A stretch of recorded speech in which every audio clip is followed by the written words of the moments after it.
started with smaller regional banks, which we saw that happen. And then in the spring of 2024, the next wave of banking collapse will continue.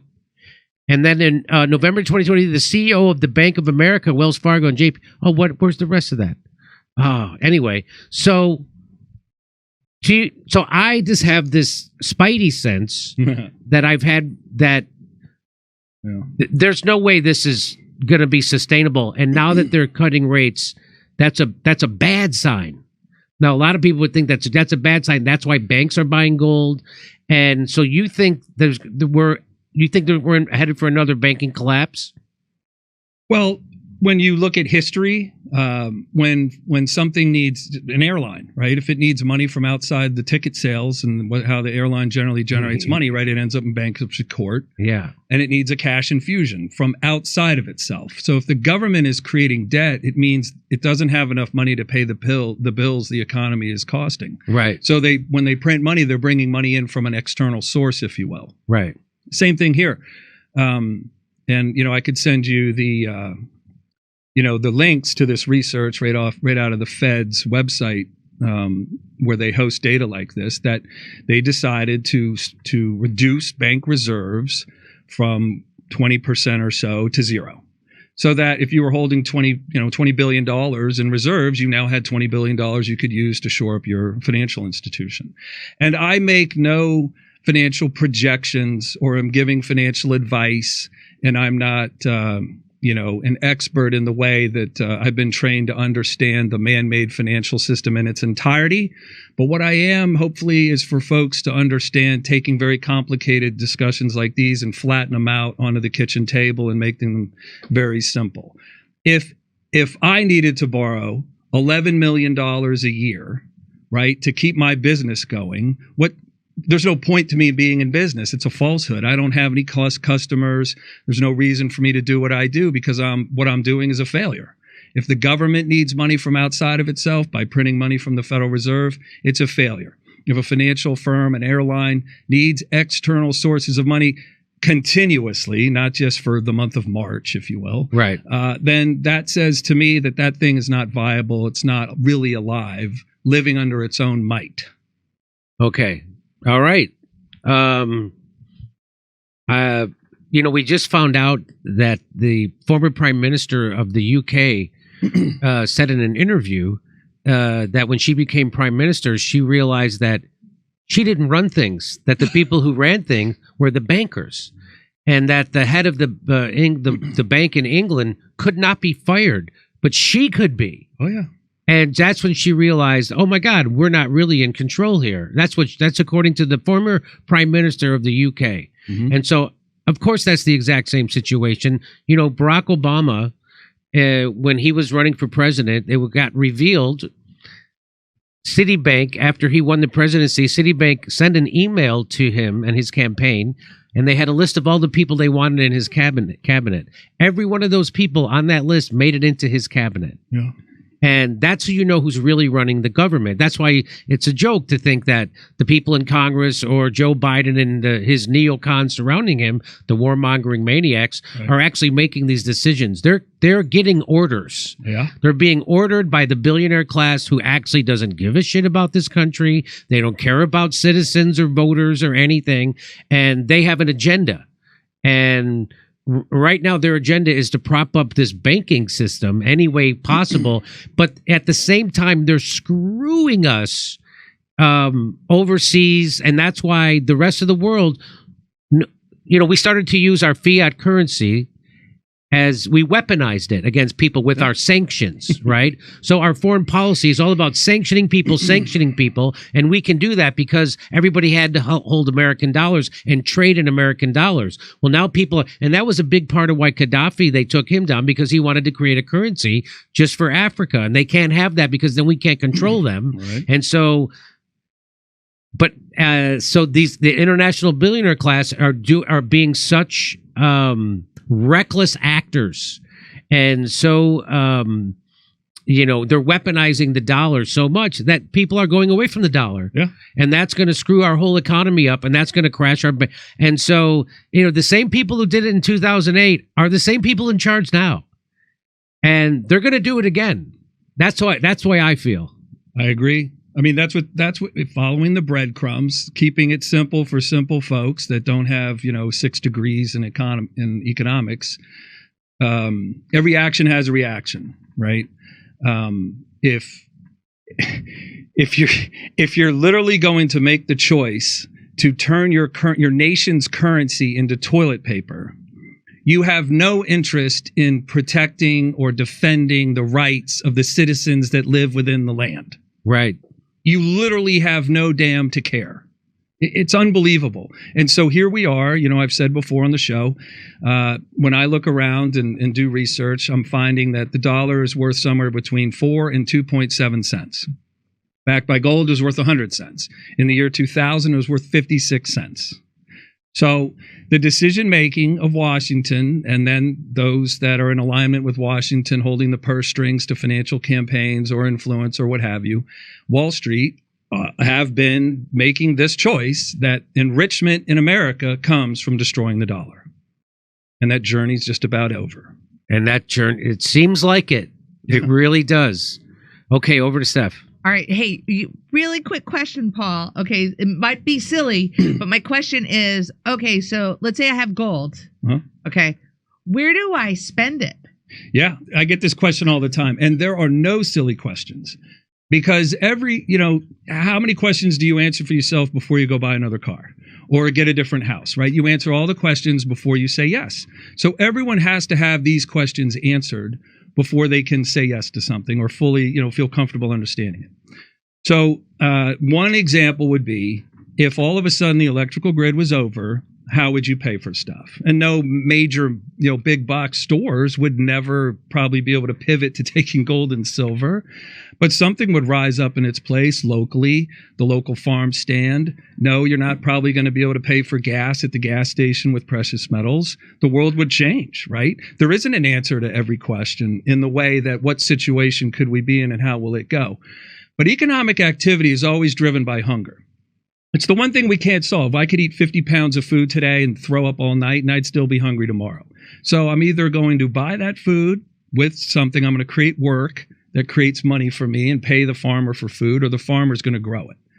So when we say, what can I use gold and silver for? I can't go shopping at Walmart with stock in Walmart, right? And I can't guard my home with stock in Smith & Wesson. But gold and silver is a store of value, and as long as there's always some kind of currency in this country, likely there would be, then I'm going to liquidate my precious metals into that currency and go about my day. But in the time leading up to 1971, or I guess, a few decades before that, you went shopping up until 1933, to be correct, with gold and silver or the cash. So this is the abnormal period of human existence where paper or something electronic is a representation of money. If you live in a time where everything ends and it's as ugly as it possibly could be, then gold and silver is money again, or hard work, right? Or other resources. Excellent. Yeah. All right. Thank you. Well, I'm getting my golden All right, back to coins Jimmy. anyway. You're getting your golden coins. Okay. Yes. So I'm getting my golden. I've been advised by other people besides Paul. Because you can't do a big bar. What are you going to do with a bar? So I'm going to get it in gold coins. The old saying is gold to buy the bakery and silver to buy the bread. Oh, look at that. Oh, okay, and what's the cheapest amount that I could buy gold for? I'm a student or a struggling professional. I mean, what's the amount? The least amount. Well, the easiest entry point into, and there's different purposes for precious metals, right? There's different reasons to own different versions of gold and silver, if you will. So that answer has a couple different parts to it. But, if you're looking up pricing online, you would see that a gold bar is usually the lowest entry point into owning an ounce of gold. It's just it's not the only asset you'd want to own. And that's a great discussion that we have with clients one-on-one all the time. So I invite you to find us online, or maybe there's a link below the screen. Give us a call, look us up, colonialmetalsgroup.com, and we'd love to have those one-on-one conversations, because what we really want to end up doing is making sure whatever makes sense to you is what's in your portfolio. Great. Thank you. Yeah. Okay, so here's another story I wanted to talk to you about. Well, you wrote about this in your Substack. The U.S. national debt is rising by $1 trillion about every 100 days. That's from CNBC. The U.S. national debt is rising by $1 trillion. So that means, well, here. So here's your Substack. We wrote a little bit about it. It says this is just some of it. The national debt, which surpassed $34 trillion several years ahead of pre-pandemic projections, signals a dire mismanagement of our economic policies. The Congressional Budget Office in January 2020 did not expect this threshold to be reached until 2029. Yeah. We're there already. Mm-hmm. This acceleration is not just a number. It's indicative of a deeper systemic problem that threatens the very fabric of our economy. The national debt might not seem like a burden on the U.S. economy at the moment, given the continued willingness of investors to lend money to the federal government. Now, let me ask you about that. Now, I say that the United States, it's a fiat currency. They just print it. But then I see things like where you said people have to lend it to them. So which is it? Does the government print the money or do they have to borrow the money? There's different versions of how money is created. One long time ago, Bill Clinton was president. He wanted to help folks that weren't perfect credit scores own a home. So he created fractional lending. So banks can lend 10 times the amount of money they're sitting on, as best I understand it. So if a bank's sitting on $1 billion, it can loan $10 billion for home and auto loans, right? So that's creating money out of thin air. They don't have $10 billion, they have $1 billion. They can loan 10 times the amount of money they're sitting on. The Federal Reserve, if it's helping, create liquidity, as it's coming up in the news again today, that must mean there's financial needs by, conglomerates around the world, or just massive institutions, or even smaller institutions. Wherever the dominoes are, they want to keep from falling over. They're going to create funding for those entities without congressional approval. When the Congress wants to spend money on its bills, it has to pass, a law that allows the debt ceiling to be right. It's just so ludicrous. Let's pass a law, raise the debt ceiling again. It's obnoxious because they never respect it. They never say, nope, we're not going to do it. We're going to just have to deal with the tough stuff of things going unpaid for. We're all going to get together and solve this. We're going to have to discuss it. Instead, they just raise the debt ceiling, print more money. The Federal Reserve creates the money for them. And the Federal Reserve is a private institution. Yes, it is. So I always thought that the Federal Reserve was part of the United States government. It's not. It's private. Just like Federal Express is not part of the mail system. Yeah. They use that That's right. word. And so the Federal, exactly. Uh-huh. It's funny. It's so good. So the Federal Reserve is allowed by law to be the ones to print money, and then they lend it to the United States government. That's how this is working. Lending is a cute term. Oh, okay. But they're providing it. Uh-huh. So let's say if we were the ones, the government, the people in government, all, the elected officials, owed us this $34 trillion. What if we said, pay us or go, right? So if you quit paying your mortgage, what does the bank say? Pay us or go, right? So this is where the checks and balances ends. There is no checks and balances on this being debt. Debt is repaid. $34 trillion is never getting repaid, folks. Right. And $1 trillion every 100 days is more of a sign. And, we can be angry about how it's all gone, but now it's so dire. We need to start looking at how do we defend ourselves against what might be coming. And history seems to show examples of this reserve currency rising and falling into failure. The $1 trillion every 100 days is a sign that things are progressing much worse than any of the brightest minds in Washington or Wall Street were able to project. The needs growing faster than their understanding of how bad the needs are. Them basically inventing $1 trillion every 100 days. How does that not lead to inflation? That has to, right? Of course, the whole thing's been inflation. Yeah, the whole thing. It's like, we could talk about this other piece. I'll save it in the Substack. The reason, the Grand Canyon size hole, what created that in our finances. We can talk about that in a second. But yes, the government's paying bills. They're not building ski resorts in Austria or condos on the moon. Right. So where are the bills coming from? That's the question. Well, a lot of it's coming from the military-industrial complex. I know that. Oh, yeah. Yes. So this lending facilitates ongoing government spending on various programs without the need to raise taxes. Yeah. So that's that whole thing of. So I had this woman on our show, Stephanie Kelton, and she wrote a book about why now I'm blanking on the term that she uses about modern monetary policy theory. That's MMT. it. MMT. That's it. And she explained that, when they pass a law to go pay for something, let's say, hey, we want to send $150 billion to Ukraine. They don't go raise taxes to pay for that. They just print it. Yeah. And they just send it. Yeah. And and she's saying, so I don't even know why they collect taxes anymore if taxes are completely uncoupled from what they're spending. Right. And so that's what this says. The lending facilitates government spending on programs without raising taxes to pay for it. Yeah. So, however, the reality is built on a precarious foundation. The dollars created out of thin air since 2008 have averted a depression, but at what cost? What is that cost? The destruction of the currency. So sometimes how I explain to my retirees, it's like you have financial oxygen on your back, like a tank of financial oxygen you sip off of, and it allows you to go wherever you want. You bring that with you, right? You go on a cruise ship, you go visit the kids, fishing in Alaska, pay your bills. And so what if that oxygen tank were to run out of air? Mm-hmm. What are you doing next? You're a greeter at Walmart? Not to be, just to say that most people don't want to be standing when they're older all day long, right? Or working at all, right? They did that work. They saved that money. Others seem to be willing to put that saved money at risk.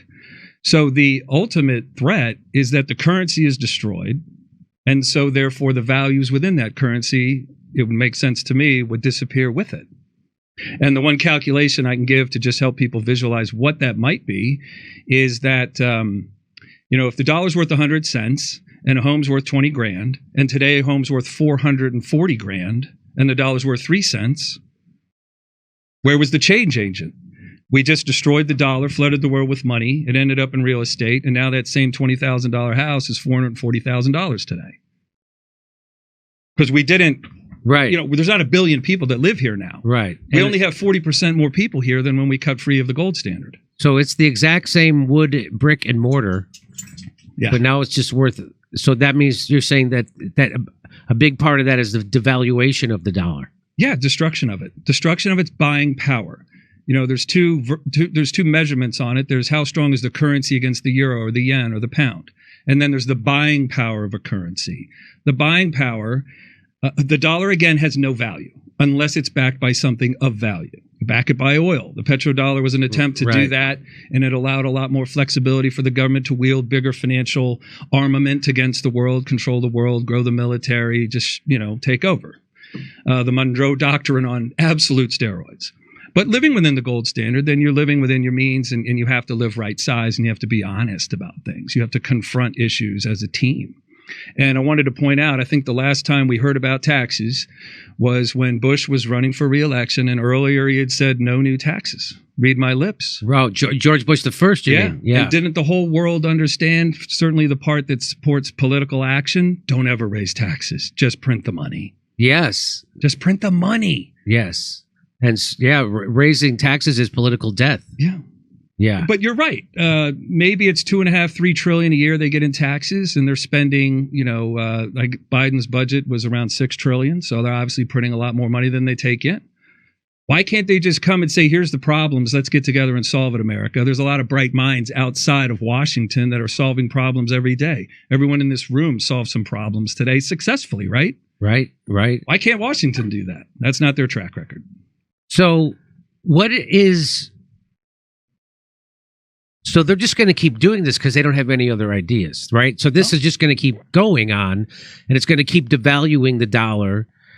And you're saying that we're at the end of that cycle, right? So the dollar was worth at least 50 cents in 2000. Is that what you said? 56 cents, yeah. And now it's worth, according to your calculations, somewhere around 4 cents. 3 to 4 cents, yeah. And so we can't. So at some point, this stops working. Yeah. So modern monetary theory, from my understanding, and there's a good little write-up about it on Wikipedia. It kind of explains that the idea is the government, that money's a commodity, and the government creates that commodity, and it can create as much of that commodity as it wants to. Well, technically, yes, I guess. Yeah, it's but like there's a consequence to doing so. Yeah, scientifically, I could eat half of a Snickers bar today, the other half tomorrow, and the other half the next day, and on and on. And I would, until the atomic level, I'm still eating a Snickers bar.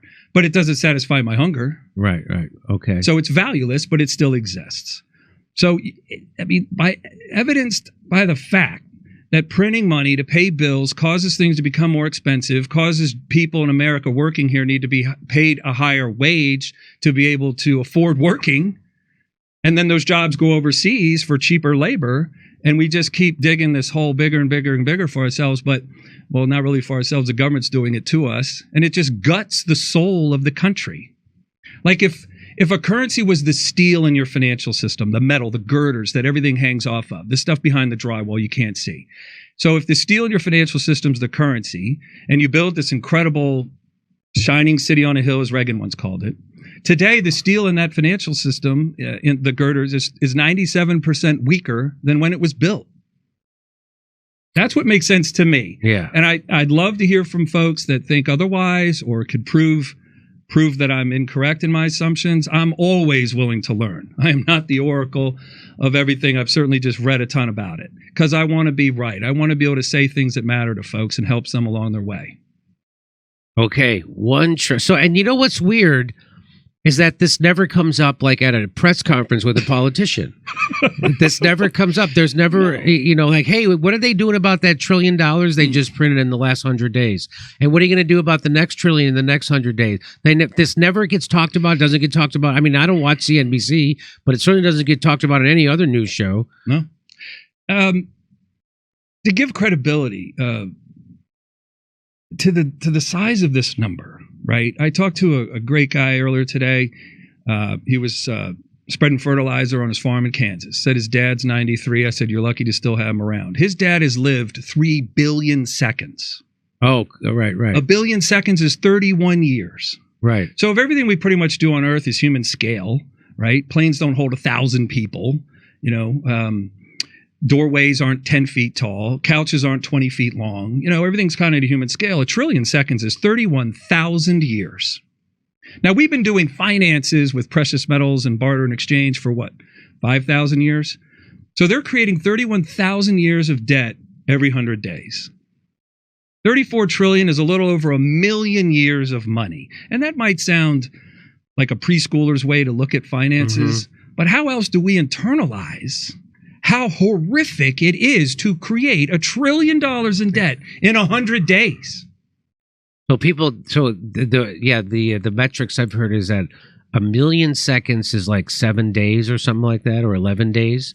And then 1 billion seconds is 31 years. Right. And so 1 trillion is how long?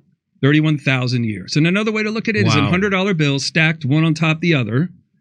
It's 690-mile high stack of money. So if I laid that stack of $1 trillion worth of $100 bills out on the highway near you and you got in your car and you're driving at 70 miles an hour, you would need to drive for 10 hours to pass $1 trillion in $100 bills, stacked bill on top of bill laid alongside the highway. 700 miles long. And they're doing that every 100 days. Yeah. Okay. All right. Again, I really do think we're at the end. That's why I'm doing what I'm doing, and everybody can do what they want. But I'm nervous about the stock market. I took all my money out of it. Yeah, I did. I really did do that. And the people I've talked to, not just you, but other people, have said that's not dumb. That's a smart idea. So anyway, okay, over to stuff. Okay. Here we go. Canadian government refusing to renew my passport due to $25 trucker convoy donation. I am a prisoner here. Canadian refugee. Oh, joy. It's a face between blowhard Reagan and senile Reagan to dementia boogaloo. A public sector deficit is a private sector surplus, but where and for who? Our collective currency is backed by all our real resources and productive labor capacity. Those are our spending constraints. Truthful agave. Sandra East Coast feedback. I prefer when you start show link early. I listen to your music while I start dinner without missing show. Now I get stuck waiting for link before starting dinner. I'm hungry. I'm on Truth Social. Sandra, thank you, Sandra. Here's the difference between the terms homeless and unhoused people. Using the term unhoused blames our government. Using the term homeless blames the victim. Biggie 1121. Thank you. Oh, okay. Have you seen the compilation of Mika smiling hard with Trump before he ran for president? Yeah. I gotta look for that one. Speaking of the new fangled vernacular that the kids use in the 90s, everyone wanted to be fat. Unfortunately, no one understood the acronym, and so now everyone is fat. Hashtag dangers of acronyms. Thank you, Vienticus Prime. Are you ready? Yeah. All right, back to Jim. So get this, Bitcoin hits an all-time high near $69,000 before tumbling. Bitcoin reached a new frenzy surrounding the world's largest cryptocurrency, pushed the price to $68,869, exceeding the previous high. Wow, really? So that was its last high was at 68.7. It went to 68.8, and that's okay. So then it tumbled below 60,000 level again in just a matter of hours. That happened. The new high reinforced a remarkable comeback for Bitcoin following a 2022 crash that created a huge losses for investors and triggered the downfall of several big industry players, including cryptocurrency exchange FTX and its founder Sam Bankman-Fried. Oh, that mother. The dramatic retreat from Tuesday's high offered a reminder of how much volatility still surrounds the digital asset. At one point, it was down 11%, the sort of drop last seen during the tumult of 2022. Yeah, I am putting money in Bitcoin, but I'm certainly nervous about it. I'll tell you that. So far this year, Bitcoin has been riding a wave of excitement sparked by a series of spot Bitcoin exchange traded funds that started trading in January. Those funds gave everyday investors widespread exposure to the digital asset, triggering anticipation of a record-breaking year. So what does that mean, Paul? Do you know what that means, Paul? So far the year, Bitcoin excitement sparked by a series of spot Bitcoin exchange traded funds. So that what does that mean? Well, yeah. Again, in layman's terms, for coming from myself, in responding to that, you've created other avenues for money to flow into Bitcoin. So the financial world has easier access to collect investor capital and place that against Bitcoin or other cryptocurrencies. So they're like. So it's almost like they're, is it like, tell me if this makes sense. Is it like they're creating Bitcoin mutual funds kind of? Yeah. Right. Oh, okay. Yeah, electronically traded funds. That's what an ETF is. Yes. Oh, okay. And here's a visual. I'm big trying to make analogies and visuals so folks can picture what's happening. If, let's say, Europe threw $1 trillion into the dollar, would the dollar go up? Or would it go down, or would it stay the same? So I think it would go up. It wouldn't. It would not. But Bitcoin would. Precious metals would. Okay. So what's unique about Bitcoin or precious metals or Ethereum, gold and silver, is they're a trapped asset in a way. We can't create more of it just because there's more demand for it. But they can create all the dollars they want. Oh, okay. And so the value keeps draining out. Oh, okay. And so there's a set limit on Bitcoin. Right. Oh, okay. And in the precious metals world, it's estimated that we're only able to add 1% to the above ground supply every year. So through mining. Yeah. So if there's 100 ounces of gold on the surface of the earth, we'll add 1 ounce this year to that. Okay. 1%. So, okay. Limited. So there's more to this. The demand for these ETFs, that's electronically traded funds, or what? You got it. I feel like I know what I'm talking about now. You do. Well, Jimmy, the demand for these ETFs far exceeded anyone's expectations. Bitwise was among the firms that got the green light from the Securities and Exchange Commission to run one of these funds. So before they couldn't do this, now they can. Several money managers are now predicting the digital asset could rise above $100,000 before the end of 2024. I wonder which managers are saying that. Investors are bidding other cryptocurrencies and related stocks higher too, either ETH/USD. So does that mean, what does this mean? US dollar? Is that what USD is? Ethereum being priced in the US dollar. Oh, okay. Versus the euro or some other currency. Okay. The second largest cryptocurrency has outperformed Bitcoin by more than 7% since the beginning of the year. Really? Several so-called meme coins, such as Dogecoin, Shiba Inu, I never even heard of that. Well, I've heard of Dogecoin, but I've never heard of Shiba Inu or dog with what?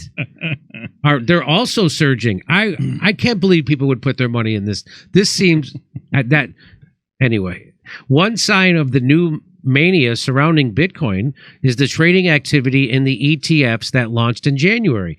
They have pulled in nearly $8 billion from investors in just 2 months. So that's what's going on.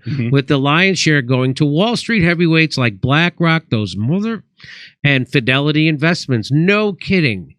So now they're getting in on Bitcoin.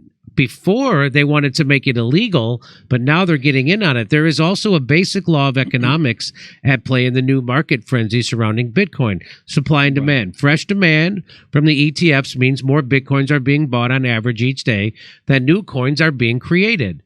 The new ETFs have been purchasing a daily average of 3,000 to 4,000 coins since the beginning of February. 3 analysts who work for Crypto Money Managers said last week. Okay, so now I'm starting to understand what's going on. That is considerably more than the 900 coins being created daily by the Bitcoin network in the same period. More supply problems are expected for Bitcoin this year in light of the halving scheduled to take place 46 days from Monday. What is that? You know what is a halving? Is that like when they split stock? They're going to split? That's my understanding, yes. They double the amount of it. Okay. All right. Wow, look at that. When it was created in 2009 by how do you say that? Pseudonyms. Pseudonymous. That's developer Satoshi Nakamoto. Bitcoin was programmed with a fixed supply schedule that is cut in half every 4 years. Yeah. So in that instance, you would be reducing the amount in existence and causing the price to double by cutting the amount of quantity in half. But so if I own Bitcoin, let's say I own 10 Bitcoins and they cut the amount of Bitcoins in half, do they take 5 of my Bitcoins away? Yeah, but the price doubles. Okay. So that's my understanding. I'm not I'm not a Bitcoin expert either. Max Kaiser is. We should have him on. Yep. After that next cut, the so-called halving, the daily supply of new coins will be 450 instead of 900. Okay, we are in potentially the sweetest spot right here, says this crypto manager guy. We can produce more Bitcoin to meet demand. We can't. We can't produce more Bitcoin to meet demand. Connor's firm has set its mid to high range price target for Bitcoin this year at between $160,000 and $180,000. Next year, it anticipates an eye-popping target of $350,000 to $450,000 per coin. Another money manager, this guy, Van Eck, set an $80,000 2024 price target. Those estimates are admittedly a little stale now. Okay. And here's the chart, if you know what charts means, and there's where it is. So it seems like the people who do Bitcoin got an in with the SEC somehow and got the SEC to let them create these ETFs that would allow them to prop up the value of the Bitcoin. Is that what it seems like to you? I wouldn't use the word prop, but chase after it, run it higher. Yeah, like find success from it. So before they couldn't do this because of the Securities and Exchange Commission wouldn't allow this. Right. Now they are allowing these big investors like BlackRock and Fidelity to go buy these like mutual funds of Bitcoins, and that is jacking up the value of the Bitcoin. Right. So that's what's happening. The only caution to it all is no one does payroll in Bitcoin, right? You can't finance a loan in Bitcoin. How does it eventually play out? Is it really going to be the currency the world uses as central governments melt down into bankruptcy and abject failure? It's just a giant question mark. So it's almost like a Bitcoin is an invented gold coin, right? I mean, you're from the gold world. I've heard it called the digital gold, right? In a way, gold and silver ounces are limited. Bitcoin is limited. Ethereum is limited. But I absolutely can't just suddenly create a lot more gold and silver. But man potentially could create a great deal more of cryptocurrencies. I'm not going to get into the argument on where the fundamentals and the hard stops are within the design of Bitcoin or Ethereum. But as federally issued crypto dollar, wouldn't that be in direct competition with this? I don't think the Federal Reserve wants to give up, or federal government wants to give up market share. Yeah. It's just a giant question mark. I haven't ever heard anyone resolve for me very well. I'd love to be on the show with someone who's an extreme fan and knowledgeable about that. Yeah, well, I'll bring Max Kaiser on. I'm sure if I can get him, I'm sure I can. And then, we could have you guys talk this out. And so because I'm certainly not equipped.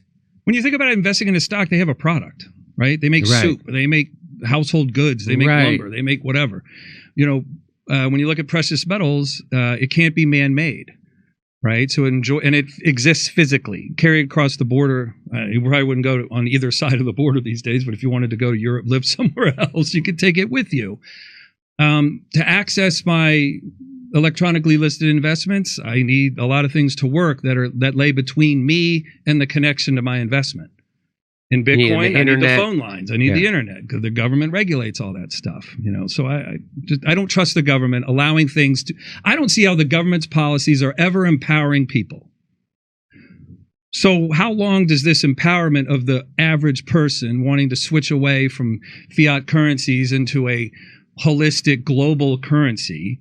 How long do governments allow that to continue? Because they seem to be positioned and on a trajectory to continue to ruin my individual power, privacy, and rights.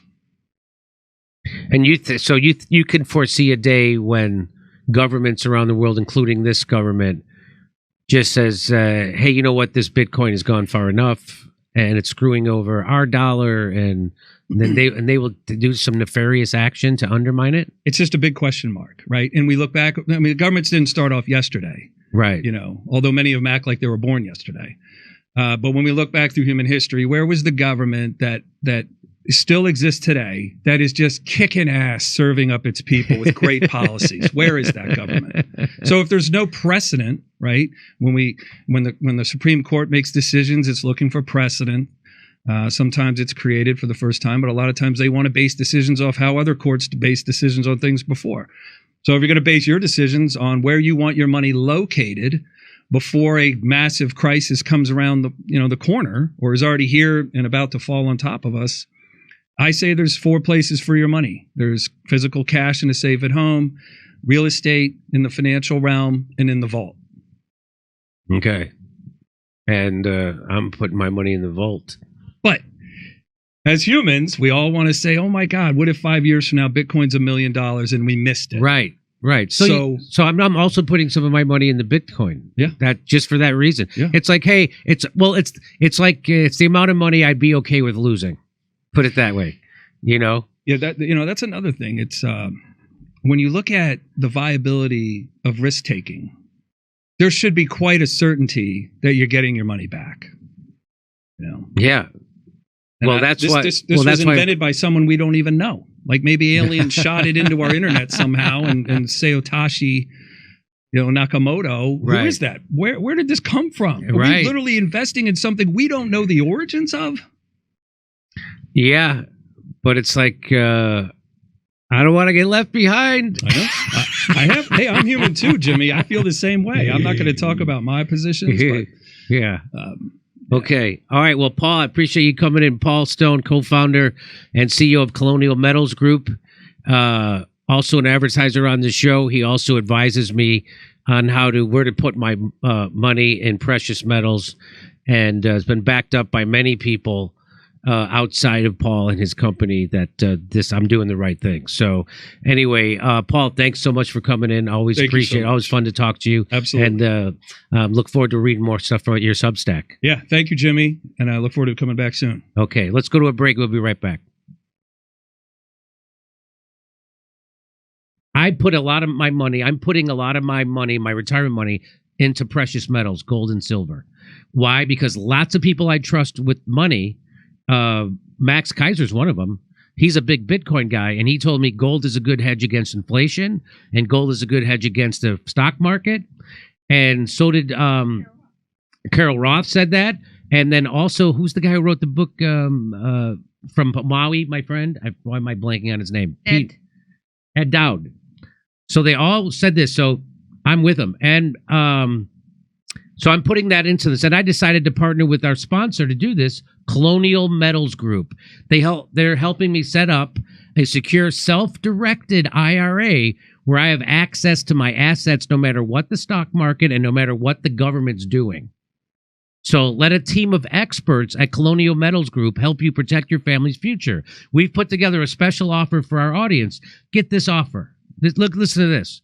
You click on the link in the description below or call a special 800 number and you'll receive a safe and up to $10,000 in free silver. Then the number to call is 888-910-1419. 888-910-1419 or go to colonialsmetalgroup.com/Jimmy-Dore-Show. That look like.